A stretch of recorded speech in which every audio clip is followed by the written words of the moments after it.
자, 그래서 항상 그 기회는 자기도 몰라요. 바꿀 수 있는 기회는 오긴 오는데 그 신념이 중요한 것 같아요. 그래서 19살, 19살이면 고3 딱 졸업할 때인데 그 분이 이제 합격을 했어요. 19살에 어디 합격했냐면요. 이 삼성전자에 합격을 했고 19살인데 고3 졸업하자마자 그 마이스트고 나왔거든요. 삼성전자 합격하고 또 하나는 구급 공무원 시험에 합격했어요. 그래서 물어봐요. 이제 아버지는 공무원 출신이니까 공무원 가는 게 앞으로 미래를 위해서 좋다. 그리고 본인은 그래도 회사하고 생각하는데 물어봤지. 야, 삼성전자 들어가면 45살 되기 전에 아웃이다. 그러면 한번 25년, 군에 갔으면 22년. 월급 얼마 나온다 계산 한번 해보시고 공무원 개발하고 그 회사는 연금이 없다. 그 대신 공무원은 20년 지나면 연금 나온다. 계산 잘 한번 뚜려봐라 했더니 공무원이 10년 더 가치가 있네요. 인생에. 공무원 가는 거야. 삼성전자 포기하고. 그러니까 그 사람은 19살 본인이 결정을 하는 걸 시켰지. 어디 갈래? 화폐로 비슷해서 이게 기회비용인데 그래서 항상 이 기회비용 개념이 널리 존재해요. 우리 부동산 경제는. 여러분도 선택을 했으니까 잘 배워서 합격을 해서 가치 있는 삶을 사세요. 자, 70페이지에 토지의 특성 가겠습니다. 또 매년 출제되는 또 상당히 중요한 부분입니다. 자, 또 매년 출제되는 부분이 또 토지의 특성이 되겠죠. 자, 토지의 특성은 크게 토지의 자연적 특성과 인문적 특성으로 나누는데 이 자연적 특성은 이 토지가 이 자연적으로 주어져 있는 물건 그 자체 본래적으로 가지고 있는 특성이 자연적 특성입니다. 자, 그래서 이 자연적 특성에는 우선 부동성이 먼저 나오죠. 움직이지 않는, 안일 부자죠. 움직이지 않는 특성이다. 토지의 지리적 위치 그 자체는 고정되어 이동할 수 없다. 그래서 우리는 비이동성이라고 해. 비이동성. 자, 동산, 움직이는 물건, 에어컨, 시계, 김치, 냉장고 이동할 수 있어요. 그렇지만 부동산은 이동이 안 됩니다. 그래서 부동산과 동산을 구별하는 근거가 되고 법률적 측면에서 부동산과 동산의 공시 수단을 달리하는 근거가 되는데 부동산은 공시 수단으로서 등기, 동산은 사실상 지배인 점유를 사용합니다. 점유. 자, 우선은 이 부동성과 관련해서 보고 또 시험 문제에 또 제일 많이 출제됐던 용어 중에 하나가 요거죠. 국지화. 최근에 24회 시험에도 또 출제를 했고 26회도 나왔죠. 부동산 활동 및 부동산 형상을 고도로 국지화시킨다. 토지가 속해 있는 지역 범위 내로 국한시킨다. 이런 말입니다. 국지화. 그렇기 때문에 지역 내 부동산 가격에 영향을 미치는 지역을 부동산 가격에 영향을 미치는 지역 요인에 대한 분석, 그 지역 요인에 어떤 요인이 있느냐, 이 지역을 분석할 근거, 또 필요성, 11회, 26회 시험에 또 출제된 용어죠.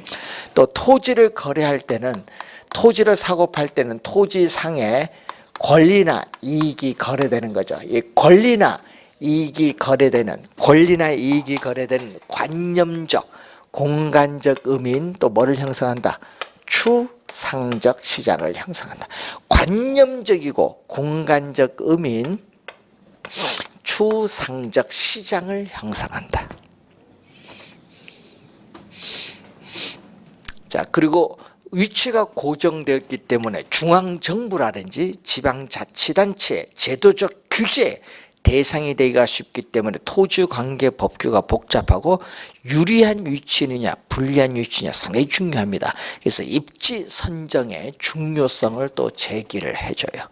자, 그리고 토지를 거래할 때는 각종 토지에 관련된 자료, 토지대장, 임야대장, 지적도, 임야도, 토지이용계획 확인서 뭐 이런 자료를 수집해서 분석하는 정보 활동이 중요하고 또 분석된 자료를 현장에 가서 확인.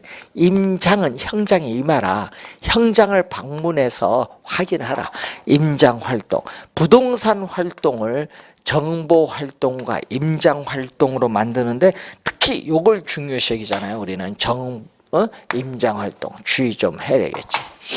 자, 그리고 우리는 부동산은 위치가 고정되어 있기 때문에 부동산을 둘러싼 외부 환경 조건에 영향을 받아서 부동산 가격이 오를 수도 있고 내릴 수도 있거든요. 외부 효과. 또 시험에 또 자주 또 출제가 되는 용어.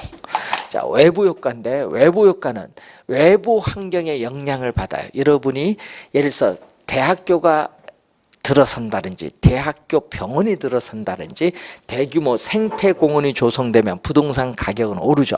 이것을 부동산 가격이 오르는 것은 플러스 정의 외부 효과라고 해요.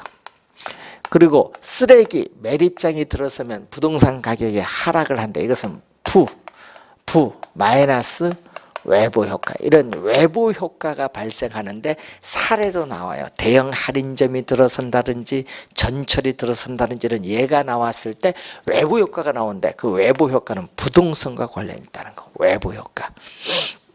자, 외부 효과. 그래서 우리는 부동산의 유통기구로서 부동산 중개업을 제도화하는 근거가 되기도 하고, 자, 정쟁이나 폭동 등의 사회적 혼란이 심할 경우에는 사람들은 부동산을 소유하기보다는 달러나 금과 같은 동산 소유가 강해요. 그래서 부동산 소유 활동과 동산 소유 활동이 서로 반대되는 상반된 활동으로 나타나기도 한다. 뭐 그냥 부동성 상당히 중요한 용어죠. 증성. 자, 일반 상품은 공장에 생산비를 투입을 하면은 생산량이 늘어납니다. 생산비 법칙이 적용되지만은 토지에는 아무리 생산비를 투입을 하여도 자연적으로 주어진 토지의 절대량 면적은 결코 증가시킬 수 없다. 비생산성을 가지고 또 이 면적에 있어서의 유한성을 갖다. 토지의 면적이 유한하다. 유한성을 우리가 갖는다. 자, 비생산성을 갖는다는 것은 엄격한 의미에서의 토지의 생산 공급은 없어요. 생산 공급이 안 되기 때문에 생산비의 법칙이 적용되지 않고요. 그리고 또 우리는 토지 생산 공급이 안 되기 때문에 토지의 증가를 전제로 하는 이론은 성립될 수가 없고, 그래서 생산 공급이 아닌 보유 공급, 용도 변경의 공급이 되게 합니다. 보유하다가 팔려고 내놓는 건 보유 공급, 용도를 전환해서 공급이 가능하거든요. 그래서 생산 공급이 아닌 보유 공급, 용도 변경의 공급이 되게 하고, 또 유한하죠. 유한하기 때문에 뭐가 나온다. 토지를 소유하고자 하는 인간의 욕망은 무한한데 그 무한한 욕망을 충족시켜줄 토지 자원은 한정되어 있기 때문에 시간의 경과함에 따라 이 희소성은 가중된다. 토지의 희소성은 가중돼요. 자, 그리고 우리는 토지를 이용할 때는 우리는 최선의 상태에서 최고의 가치를 우리는 발휘할 수 있도록 최유효 이용의 방법을 결정을 해야 돼. 유한하기 때문에 최선의 상태에서 최고의 가치를 창출하는 이용이 최유효 이용인데 이 최유효 이용 방법을 결정을 해야 되겠고, 그리고 또 우리는 토지는 유한하기 때문에 대다수의 사람의 공공복리적 차원에서 토지의 사회성, 공공성이 강조가 돼요. 토지 공개념의 근거가 되죠. 토지 공개념의 또 근거가 되는 거죠. 면적이 유한하기 때문에 그렇죠. 자, 그래서 인구는 계속 도시로 집중을 해요. 그래서 도시 토지에 대한 수요는 계속 증가하지만은 도시 토지인 택지가 점점 우리가 부족해지는 문제가 발생해요. 왜냐? 우리는 도시 외곽에 있는 땅을 택지로 조성해서 공급하는데 공급에 한계가 있거든요. 그래서 이 택지 택지로 조성해서 공급하기는 능력의 한계를 가지고 있기 때문에 도시 토지가 부족해요. 그렇기 때문에 도시 토지를 이용하고자 하는 수요자 간의 경쟁해 버려요. 공급자가 아닙니다. 도시 토지를 이용하고자 하는 이 수요자 간의 경쟁으로 인해서 집가는 계속적으로 상승합니다. 여러분 도시에서 집가가 오르면요, 도시에서 건물이 점점 고층화돼요. 이 고층화되는 것을 전문용어로 집약화라고 해요. 그래서 집약화라는 용어 자주 출제하죠. 최근에 여러분 17회 시험, 15회 시험, 우리가 4회, 6회 시험 4번 최근에 출제했네요. 집약화라는 것은 건물이 고층화되는 겁니다. 네? 이 집약화 시험에 15회 시험에는 이걸 조방화로 출제했어요. 조방은 농촌에서의 토지 이용이거든요. 이게 아니라 집약화를 우리는 촉진합니다. 하여튼 집약화가 나오면은 부정성입니다. 부정성. 자, 그리고 완전 비탄력적인 공급 곡선을 가져요. 자, 이렇게 종축은 토지의 가격인 집가고 행축은 토지의 공급량인데 이 공급량이 이렇게 고정되어 있기 때문에 공급은 S로 표현하는데 완전 비탄력적. 우리 다음 주에 완전 비탄력적 배우는데 완전 비탄력적인 형태의 수직선을 가져요. 이 수직선인데 수직선은 공급이 고정되어 있어요. 토지의 공급은 고정돼서 변하지 않아요. 이것을 우린 전문용어로 토지의 물리적 공급이라고 해요. 토지의 물리적 공급. 자연적으로 주어진 지표의 총량을 의미하는데 이 물리적 공급은 고정돼서 변하지 않아요. 자, 그래서 물리적 측면에서의 토지 양은 이렇게 고정되어 있기 때문에 변하지 않죠. 그래서 물리적 측면에서의 공급은 증가시켜 줄 수 없다. 물리적 측면에서의 토지 양은 불변, 변화가 없기 때문에 증가시켜 줄 수는 없다는 거지. 자, 그래서 완전 비탄력적인 수직선 형태를 가지기 때문에 토지 시장에서 균형 가격의 형성이 곤란해요. 토지 시장에서 균형 가격 형성이 곤란하기 때문에 우리는 감정평가사에 의해서 인위적으로 우리는 가격을 구할 필요가 있다는 거죠. 자, 그래서 요 얘기거든요.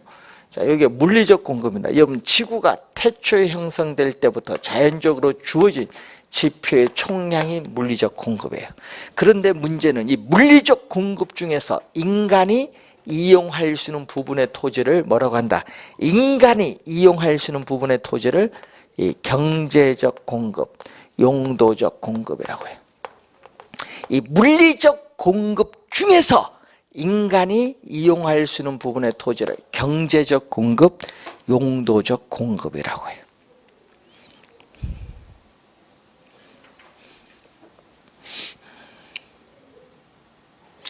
자, 여러분 바다 밑에 있는 토지, 호수 밑에 있는 토지 사는 이용 못 하거든요. 그런 걸 다 빼면 이용할 수 있는 토지가 얼마 안 돼. 전 세계 땅 중 뭐 한 20%도 이용 못 할걸요.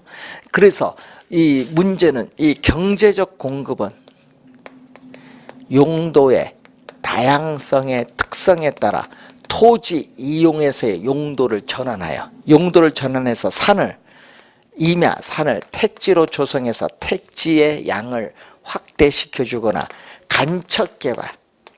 자, 여러분 간척 개발을 한다든지 공유 수면을 매립을 하죠. 이 매립을 해서 농지나 택지 양을 어떻게 돼요? 용도의 전환을 통해서 농지나 택지 양을 또 증가시켜 줄 수 있거든요.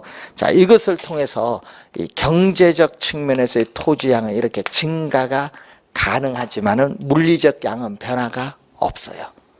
물리적 양은 변화가 없어요. 그래서 경제적 공급은 우리가 증가가 가능한데 물리적인 토지 양은 변화가 없어.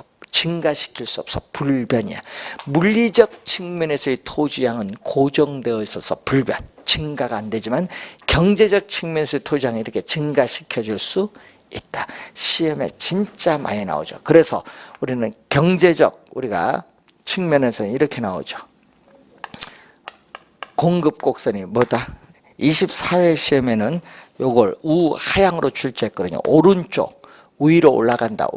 오른쪽 위를 향하는 곡선. 우상향. 이걸 우하향으로 24회 시험에는 또 출제를 했어요.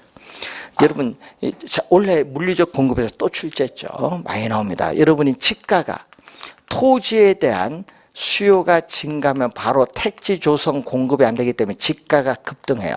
그래서 택지를 조성해서 일정한 기간이 지나면 공급이 늘어나죠. 그래서 우상향하는 거예요. 이럴 때 우상향할 때를 우리는 토지에 뭐라고 하냐? 경제적 공급이다.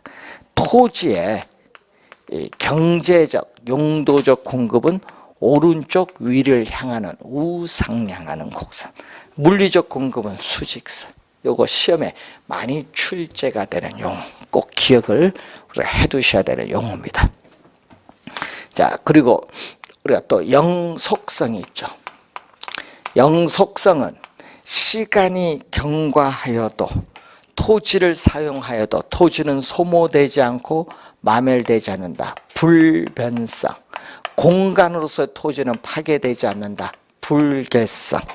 비소모성이라고 하죠. 또는 비소멸성. 자,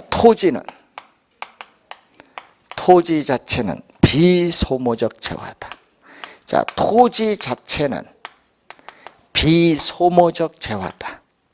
그러기 때문에 또 시험 문제 21회 시험에 또 정답 물었죠. 또 26회 시험에 나왔는데 토지의 소모를 전제로 하는 재생산 이론이나 사고방식은 토지에는 적용할 수 없다. 그거 3번 출제했고 또 이것도 10회 시험, 우리가 7회 시험, 26회 시험에 나왔는데 가치 소모가 없어요. 비소모적 재화이기 때문에 가치 소모가 없어서 가치의 보존력이 뭐하다? 우수하다. 가치의 보존력이 우수하다. 그래서 일반 상품에 비해서 토지에 대한 투자자의 선호를 높게 합니다. 그래서 소모가 없기 때문에 부동산 관리의 중요성을 제기해 주죠. 자, 또 소모가 없는 24회, 26회 시험에 출제했었죠. 물리적 측면에서의 토지에 감가상각 이론을 적용할 수 없다. 자, 건물은 사용함에 따라 소모가 돼요. 감가가 적용되지만은 토지는 물리적 감가상각이 적용되지 않죠. 그런데 토지가 속해 있는 지역이 쇠퇴를 해요. 발전하는 것이 아니라 토지가 속해 있는 지역이 점점 쇠퇴를 하면 그 지역의 토지 가격 하락하죠. 그걸 뭐냐? 경제적 감가라고 해요. 그래서 경제적 측면에서의 토지 가치는 하락할 수 있어요. 경제적 감가는 가능해요. 물리적 감가 이론은 적용하지 않는다는 거죠. 자, 이 내용이 또 많이 나오고 토지는 또 어떻게 돼요? 수익은. 자, 토지로부터 얻는 수익은 영속적으로 발생해요. 건물은 철거할 때까지만 수익이 발생하니까 건물로부터 얻는 수익은 반영속적이지만 토지로부터 얻는 수익은 영속적이에요. 자, 토지로부터 얻는 수익은 영속적이다. 그렇기 때문에 우리는 부동산 활동 시에는 뭐를 필요로 한다? 장기적인 배려를 필요로 한다. 부동산 활동 시에는 장기적 배려가 필요하다. 장기적 배려가 필요하고 또 토지, 가치, 개념, 근거가 돼요. 자, 토지 가치는 이 토지 소유에서 비롯되는 장래 수익, 영속적인 장래 수익을 현재의 가치로 환원한 값이 토지 가치인데 개념의 근거. 나중에 지대이론 가면 또 한번 배우겠죠. 자, 그래서 우리는 토지를 소유함으로써 얻는 이익은 지가 상승에 따른 이익이고 또 토지 소유자가 토지를 이용함으로써 얻는 이익이 분리가 가능해요. 자, 이게 분리가 가능하기 때문에 토지 소유자가 토지를 이용하지 않고 다른 사람으로 하여금 이용토록 해서 지대 수입을 받을 수 있어. 그렇기 때문에 토지에서의 뭐가 발생한다? 임대차 시장이 발달하죠. 토지 시장에서의 임대차 시장이 발달한다. 22회 시험에 또 출제된 질문. 임대차 시장이 발달해요. 여러분 26회 작년 재작년 2년 영속성 물었어요. 파생되는 특징 잘 이해를 해야 됩니다. 2년 연속 출제했습니다. 자, 그리고 또 토지의 수익이 영속적이잖아요. 자, 토지로부터는 수익이 영속적이니까 토지에 장기 투자를 하면은 집가 상승에 따른 이득인 자본 이득과 이 지대 수입과 같은 소득 이득을 향유할 수 있다. 여러분 작년 시험에 요거 출제했죠. 자본 이득과 소득 이득 누릴 수 있다. 요거 작년에 출제인데 영속성입니다. 자, 영속성과 관련된 내용이죠. 자, 개별성.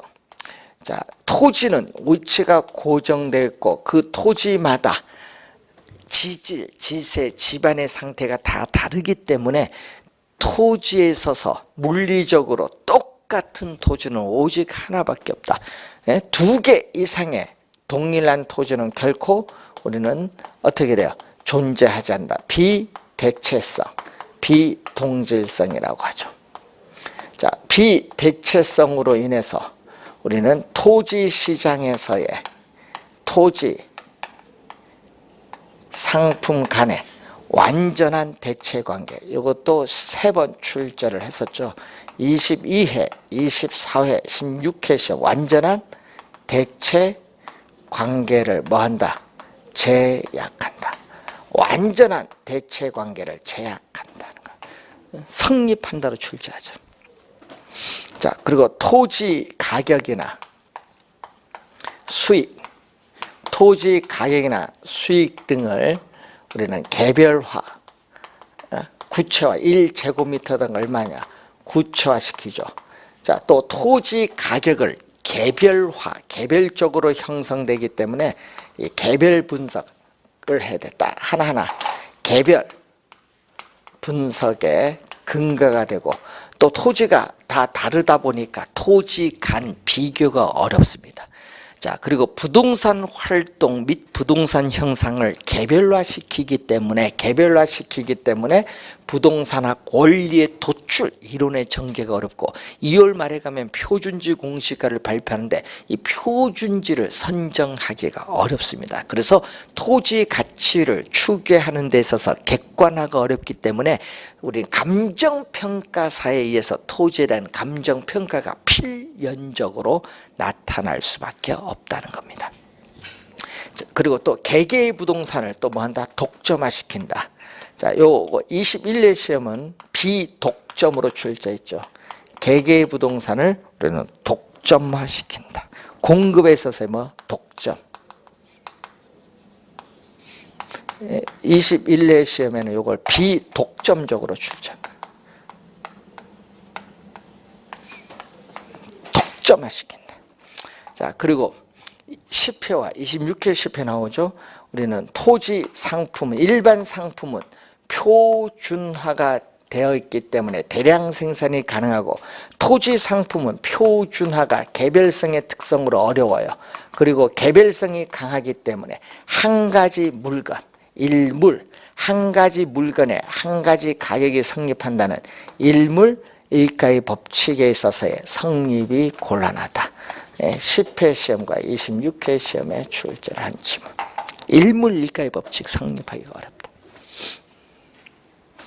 자, 이 4가지 자연적 특성 외에 또 인접성인데, 여러분 인접성은요, 토지는 위치가 고정되어 있기 때문에 그 옆에 토지와 계속 연결, 인접되어 있다는 특성을 인접성입니다. 그래서 인접성은 우리가 출제를 우리 부동성으로부터 파생되는 특징이기 때문에 출제를 잘 안 해요. 이 4가지 특성을 주로 출제를 많이 합니다. 자, 그러면은 우리가 이 토지는 자연의 물이거든요. 토지는 자연의 물에 인간이 개입해요. 그래서 인간이 자연물인 토지에 인위적으로 부여해준 그 특성을 인문적 특성이라고 하죠. 그래서 인문적 특성은 토지의 자연적 특성의 제약을 완화시켜주는 역할을 하는데 이 인문적 특성에 또 시험에 단골로 출제되는 것은 용도의 다양성이죠. 자, 여러분 일반 상품은 동사는 용도의 한계성을 가지죠. 냉장고, 냉장, 냉동 한계성을 가지고 있지만 요거는 용도가 다양해요. 주어진 토지에 다양한 용도를 제공해 줄 수 있는 특성인데 그 다양한 용도 중에서 어떤 용도를 이용할 때 토지로부터 최대의 수익을 얻을 수 있냐, 이걸 전문용어로 최유효 이용인데, 하여튼 이걸 제일 많이 출제하죠. 최유효 이용의 성립의 근거가 되고, 또 주어진 부지에 어떤 용도가, 주어진 땅에 어떤 부지가 용도가 적합한가, 적지론의 근거가 되고, 또 후보지에서의 용도의 전환, 이행지에서의 용도의 이행을 가능케 하죠. 자, 용도마다 가격이 달라요. 주거용, 상업용, 공업용, 농업용 용도마다 가격이 다르기 때문에 가격 다원설의 논리적 근거도 제시해줘요. 그리고 또 2개 이상의 용도가 경합할 수 있고, 주거용에서 상업용으로 용도가 전환될 수도 있고, 주상복합 건물처럼 용도가 병존할 수도 있습니다. 용도의 다양성, 이러한 용도의 다양성을 지원해 주면서 최유효용을 간접적으로 지원해주는 병합 분할의 가능성, 개념이 24회 시험에 한번 또 출제했죠. 토지의 용도라든지 이용 목적에 따라 토지를 자유로이 병합 분할할 수 있는 특성이죠. 이런 주어진 필지를 인접 필지와 합병하거나 주어진 필지를 분할을 하게 되면은 어떻게 돼요? 토지 가치는 상승할 수도 있고 하락할 수도 있습니다. 그래서 정상적인 병합 분할을 하면은 정상적인 토지 가치가 아니에요. 그래서 이 병합 분할을 전제로 한 가격이 한정 가격인데, 한정 가격이 존재케 합니다. 자, 여러분 분할을 하더라도 토지는 이용을 해야 돼. 법률적 제한이 있어요. 그래서 대지, 여러분 이용은 할 수 있을 정도로 분할을 하니까 법률적 분할에 있어서는 제한이 있습니다. 대지 면적의 뭐를 최소 한도를 기준. 대지 면적의 최소 한도, 대지 면적의 최소 한도를 기준으로 분할을 합니다. 자, 토지는 지리적 위치가 고정되었기 때문에 토지를 둘러싼 사회적 환경 요인, 우리가 경제적 환경 요인, 행정적 우리가 환경 요인이 변함에 따라 우리는 토지의 가치는 달라지죠. 사회적, 경제적, 행정적 위치에 가변성이 나타나요. 자, 토지를 둘러싼 사회적 환경 요인, 공장이 이전된다, 대학교가 어떤 게 들어선다, 또는 대규모 생태공원이 조성된다, 토지 가치가 오르거든요. 사회적 위치가 변한 거예요. 여러분 전철 노선이 영장되거나 신설된다, 그거는 교통체계 변경과 같은 경제적 요인이 변하는 거. 개발 제한구역이 해제돼서 개발에 대한 기대감으로 토지가격이 오른다, 행정적 요인이 변하는 거. 자, 이러한 사회적, 경제적, 행정적 위치가 변함에 따라 토지 가치는 달라지는 걸 가변성. 이것 외에도 가격이 비싸죠. 토지는 일반 상품과는 달리 가격이 비싼 상품이에요. 그렇기 때문에 금융상의 부채를 또 필요로 하고, 또 투자의 고정성, 내구성이 있거든요. 자, 토지에 투입된 자본은 고정되어 있다. 장기간에 고정되어 있어요. 그래서 단기간에 토지에 투입된 자본을 회수하기가 어렵다. 이걸 투자의 고정성. 토지에 투입된 자본은 단기간에 회수하기가 어렵다는 그런 특성이죠. 자, 시험 문제에 우리가 매년 출제되는 상당히 중요한 그런 내용입니다. 자, 89페이지 가면은 이제 유량과 저량 개념이 나오죠.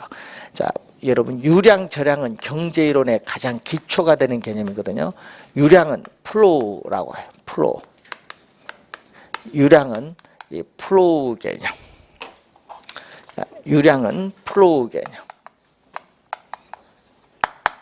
자, 여러분 물이 흘러가듯이 시간도 흘러가는 개념. 시간이 하루 흘러가면 일, 일주일 흘러가면 주, 한 달 흘러가면 월, 1년 흘러가면 연이에요. 연. 그래서 플로우 개념이죠. 그래서 시간이 흘러가는 개념을 우리는 뭘로 표현한다? 기간으로 표현해. 일정 기간 동안에 기간이 명시되어야 우리는 측정이 가능한 변수를 얘기하죠. 기간이 명시되어야 측정이 가능한 변수를 얘기합니다. 그래서 기간이 들어가거든요. 예를 들어서 여러분 소득은요.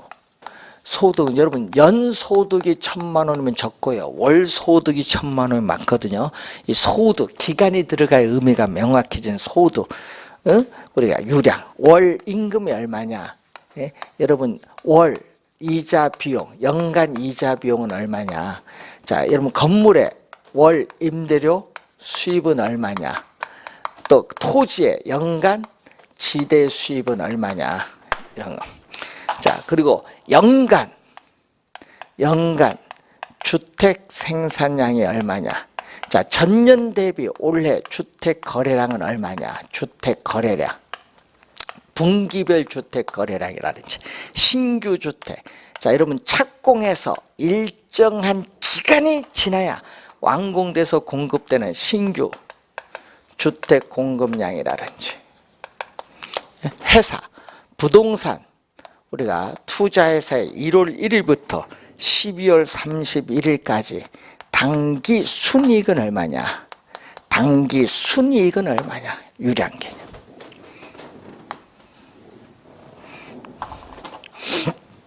절양. 절양은 스톡이죠. 스톡 개념.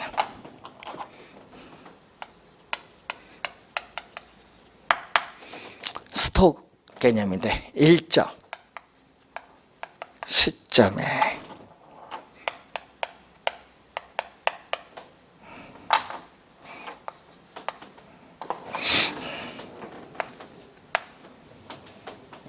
자, 여러분 저수지에 고여 있는 물, 댐 안에 있는 물은 흘러가지 않고 정지되어 있어요. 멈추듯이 시간도 정지되어 있는 상태를 시점으로 표현해. 이거는 스톡 개념. 시험에 진짜 많이 내거든요. 요거 잘 알아둬야 되는데 현재 시점. 자, 현재 시점. 서울특별시의 인구 규모는 얼마냐. 현재 시점 전국의 미분양 주택의 수는 얼마냐. 현재 시점 우리나라의 주택 보급률 103%다. 자, 요 며칠 전 뉴스 보니까 보급률 103%대요. 주택 보급률. 현재 시점 전국에 풀린 총 돈이 얼마냐. 통화량. 현재 시점 우리나라 가계에 있어서의 부채가 1,400조다. 가계의 부채. 현재 시점 삼성전자 회사의 자산 300조다. 자산 또는 자산의 가치. 이런 거. 현재 시점 우리나라 국가의 국부가 얼마냐. 현재 시점. 이런 건 다 무슨 개념? 절약 개념.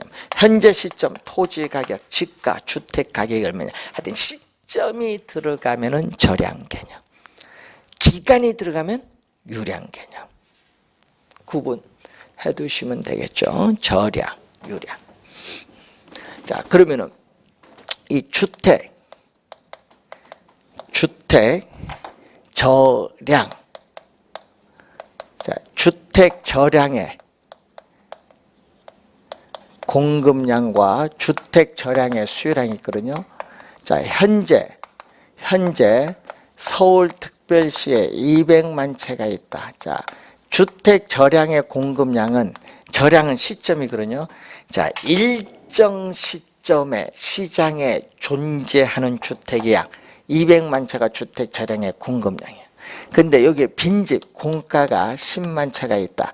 그러면 주택 절량의 수량은 일정 시점에 사람들이 보유하고자 하는 주택의 양인데 이거는 200만 채 존재하는 데서 10만 채는 빈집이니까 사람이 살지 않죠. 빈집을 빼야지. 뺀 190만 채가 사람이 살고 있어요. 주택 절량의 수량은 190만 채. 그래서 주택 절량의 공급량과 수량은 이렇게 200만 채, 190만 채 같지 않을 수도 있는 겁니다. 자, 그리고 또 주택 유량. 자, 주택에서 유량. 유량은 일정 기간을 얘기하겠죠. 자, 일정 기간 동안에 시장에 공급되는 주택의 양이 주택 공급량인데 2016년 1년 동안에 여러분 20만 채가 공급이 되었어요. 그럼 여기에 20만 채가 주택 유량의 공급량. 근데 문제는 수요량은 또 일정 기간 동안에 사람들이 보유하고자 하는 주택량인데, 자, 20만 채 중에서 분양이 19만 채가 됐고, 미분양이 우리는 1만 채다. 그러면 일정 기간 동안에 사람들이 보유하고자 하는 주택의 양은 분양된 19만 채가 주택 유량의 수요량이다. 분양받아서 보유하고 있으니까. 자, 유량, 저량의 개념이 우리가 상당히 중요한 그러한 내용이 되겠습니다. 자, 유량, 저량의 개념을 우선 잘 이해를 해 두시기 바라고요. 자, 그리고 우리가 부동산, 우리가 관련해서 경제론에서는 이걸 또 염두에 두셔야 되고, 또 여러분 기회비용 개념이 또 경제에서는 상당히 중요. 기회비용 개념인데 어떤 것을, 여러분 선택의 대상이 여러 개 있어요. 선택의 대상이 여러 개 있는데 어떤 것을 선택을 했어요. 선택의 대상이 여러 개 있을 때 어떤 것을 선택을 하게 되면 포기되는 게 있어요. 포기되는 게. 이 포기되는 것에 있어서의 최대의 가치, 포기되는 것의 최대의 가치를 기회비용이다. 그래서 우리는 이 선택한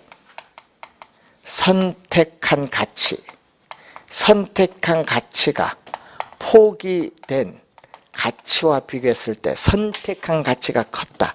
그럼 여러분은 합리적인 선택을 한 거예요. 합리적인 선택을 했고, 선택한 가치보다 포기된 가치가 크면 여러분은 어리석은, 스투피드, 어리석은 비합리적인 선택을 해요. 그래서 항상 여러분 선택을 하면 이걸 할 수 있도록 우리는 해야 돼요.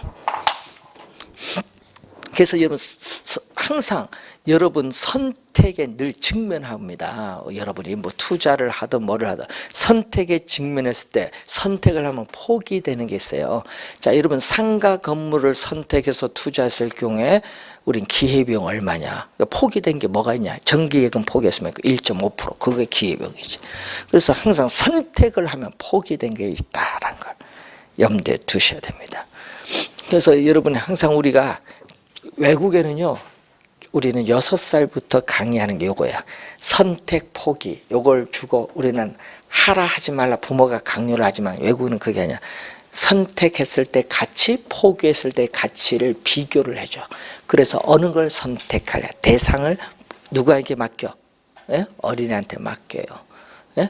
그것은 이제 몰라. 선택한 가치와 포기된 가치가 그때고 또 미래에 다를 수도 있기 때문에 어떻게 될지 모르는 거예요. 예? 그 미래는 불확실성을 가지고 있잖아요. 누가 확실하게 알겠어요, 미래를. 그렇기 때문에 선택한 가치와 포기된 가치가 나중에 따져보면 다를 수도 있어요. 예? 그러니까 여러분이 부모가 뭐 대학 어느 대학 가라 뭐 이런 게 할 필요가 없는 거예요. 오히려 꼴등이 제일 낫다는 얘기예요. 예? 중고등학교 열심히 놀아야지.